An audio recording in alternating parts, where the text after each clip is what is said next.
tubadde tuli awo ne zireeta Pafula Daddy simanya PFF kino ekyalukwago tebakagulawo ekyessimu alo mumpulira abeeyo gye muli kyekipafula Daddy PFF Freedom People's Front for Freedom bwekitoba kirisi Freedom People's Front for Freedom PFF ne baleeta akakodyo akabadi baloza situbalaba kasike mbikugabi bagambye then nku akabadi kabwe kebali mukubala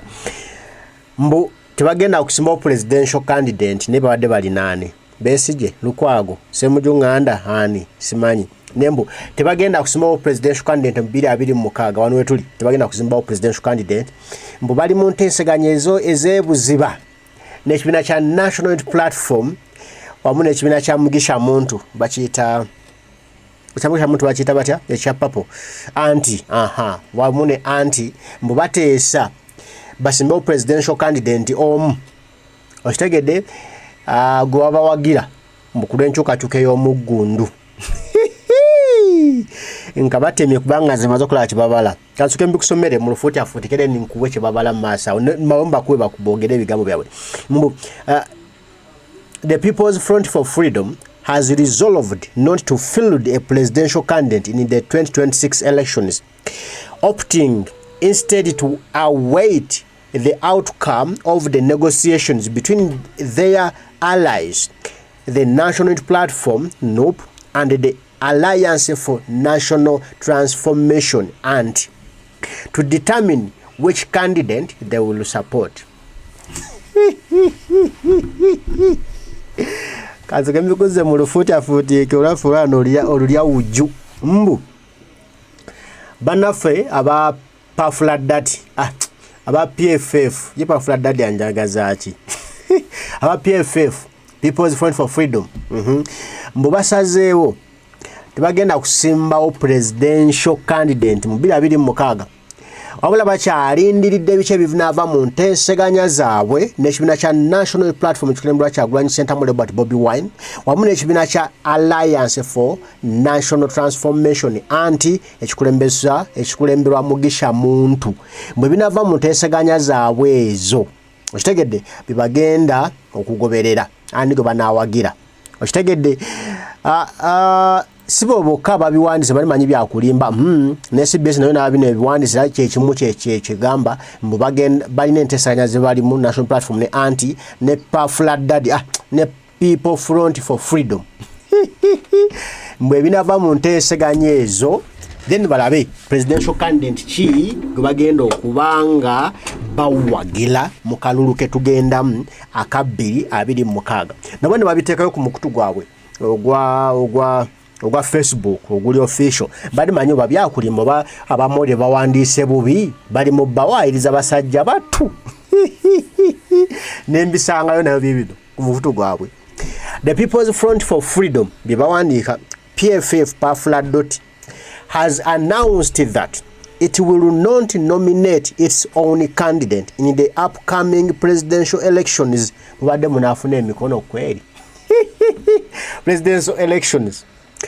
Party spokesperson Ibrahim Semuju Nganda Nechongereko confirmed that the PFF is in discussions with the National Unity Platform,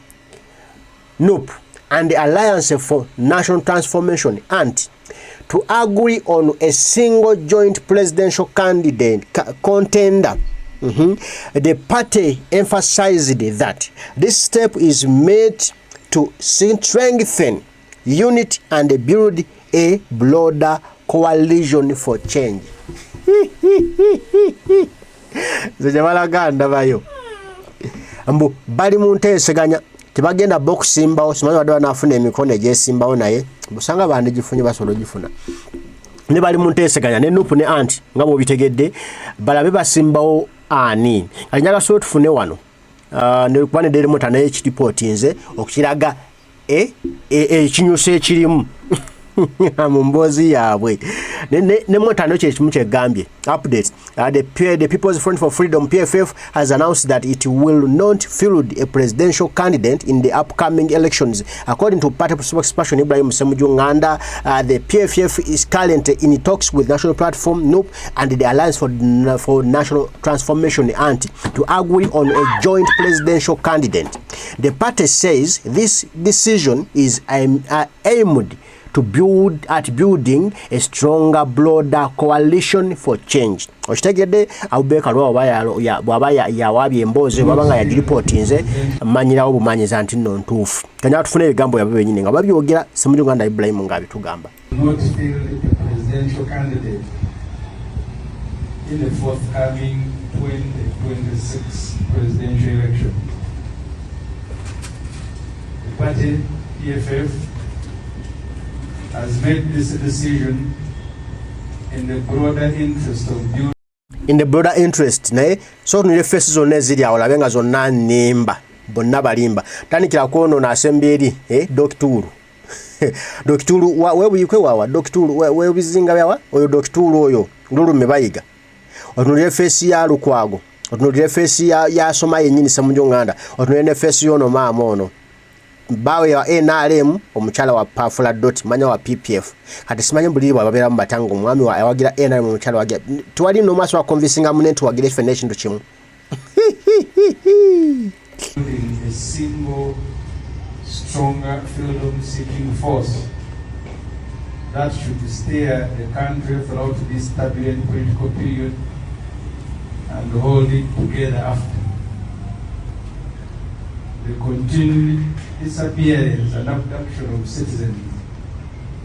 including candidates, is turning 2026 elections into a militarized campaign. Kambuze. Bano bombi abali wano ono Ibrahim Semujunganda yetimbye kala yemogezi. No Lukwago Elias no Lukwago Elias ono. Wabo. Si road mayor gwe tugenda okujja ko tuwe bali mwezo. SURVE no agamno bakansala banopu Mbu batunda omwala nga kibayina bujulizi ne babasaba ne bamukola amaaso galige embaga mesonyo gambe mwamukopala mukopozi maaso tabasaba bujulizi batu obujulizi obulaga nti bakansala banopu batunda omwala gwa nakivubo ne baguguza ham minutes ne zibabula ne obuwandike bwonna ne bubula ne sayigini kyayo nebula wabula byavayo nga Museveni yawadde ham omwala ne nayoragira Nabbanja. Oshitegedde Lukwago ne Semujuna bagamba nno Nupu yaguwayo kati Nupu esula mu State House yafuka mu Museveni ye kyagulanyi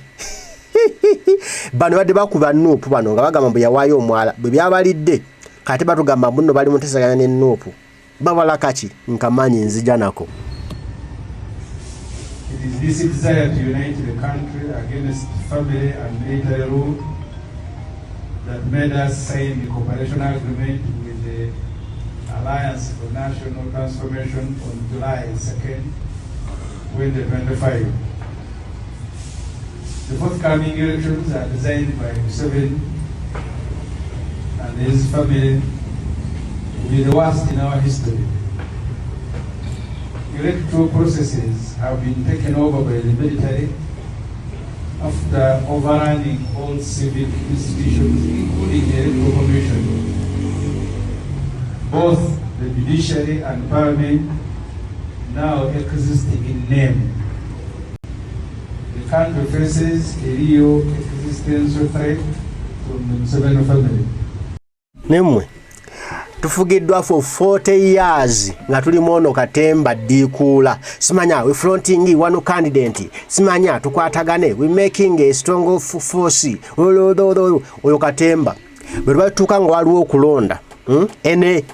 any election major election twatuddamu oyo katemba simanya fronting a candidate makula wao smart DA ne batawala ekirala simanya kyali kiki bazzi babikola akola ngo katemba gutera mu saka so yo ngago batufugiramu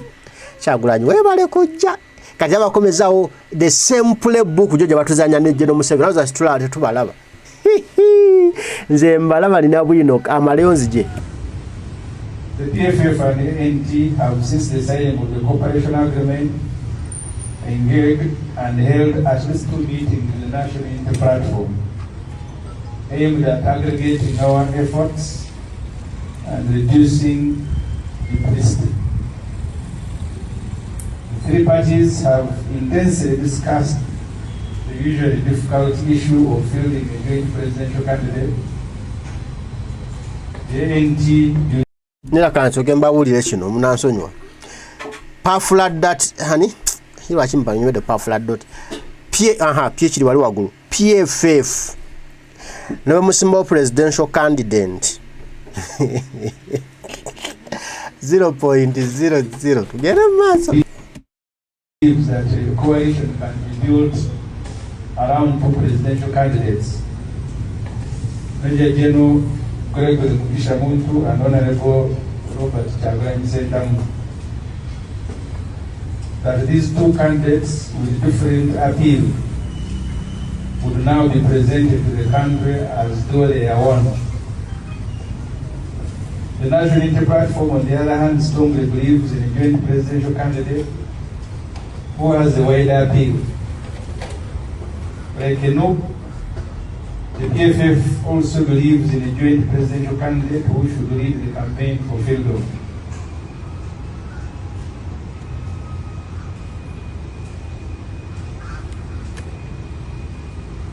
We would therefore like to report to the country that our discussions had progressed to this level. The National Unity Platform asked for a break to conclude its vetting processes. The discussions will therefore resume when Nabo returns. That being the case, who will be Mwawulidde ndobe tulina ekinsanisiza nti National Unity Platform esabye ka break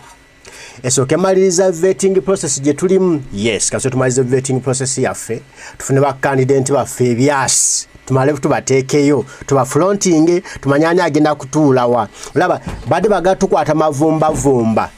within this period nga National Platform tena kufuna kumala vetting process y'ababaka ba parliament ekiriwo kikino. Open your eyes widely.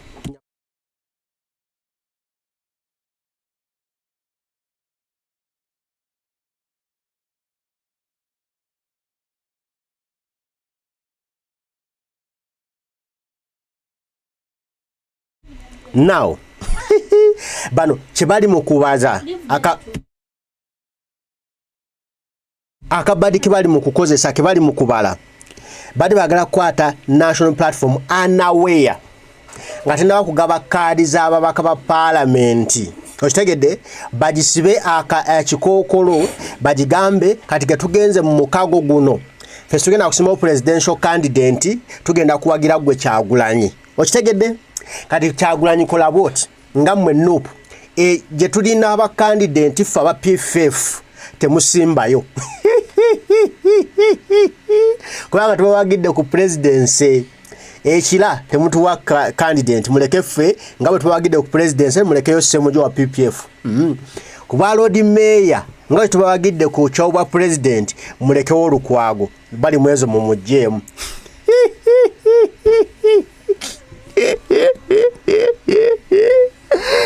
wowe Nuupu nga ngezi muloza mukyakizanyo emizannyo gyammwe okitegedde yeyo golo gye babaddeko kati balina balaba ewali candidate waabwe we wala gye balina candidate aba FFF ani omulala gye balina sibalinawo babiri PFF nayo mukulembeze mulala ki okay waliyo Nyakato tuyinza omuleka Nyakato ebunyolo